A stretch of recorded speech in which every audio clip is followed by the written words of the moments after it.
இங்க வருங்க நண்பர்களே, நீ மாம்பழ சீசன் ஆரம்பிச்சிருச்சு. நெல்லி சீசன் நடக்கும்பொழுது மாம்பழ சீசன் ஆரம்பிச்சிருச்சுங்க. உன்னை மாம்பழம் வேட்டதான் ஏங்க தமிழ்நாட்டுக்கே உன்னை மாம்பழம் சாப்பிட்றத உங்களுக்கு நான் அறிமுகப்படுத்த போறேன். மாம்பழம் எப்படி சாப்பிட்றேன்னு சொல்லி பாருங்க. மாம்பழத்தை இப்படி இருக்குல்ல, அப்படி எடுத்துக்கோங்க. இங்க பாருங்க, மாம்பழத்தை எடுத்து இந்தா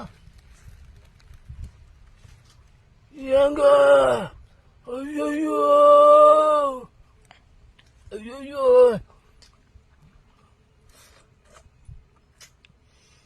ஏங்க திருநெல்வேலியில் அல்வாமா இருக்குங்க. ஐயோ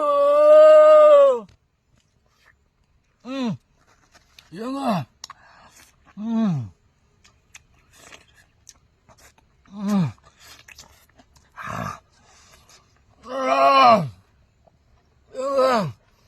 மாம்பழம்னா மாம்பழம் தாங்க. மாம்பழம் மாதிரி டேஸ்ட் எதுவுமே கிடையாதுங்க. ஏங்க மாம்பழமே நாங்க தான் மாம்பழமே. என் பேரை சொன்னா உங்க வீட்டுக்கு மாம்பழம் வரும். அந்த மாம்பழத்தை சாப்பிட்டீங்கன்னா என் நினப்பு தான் உங்களுக்கு வரும்.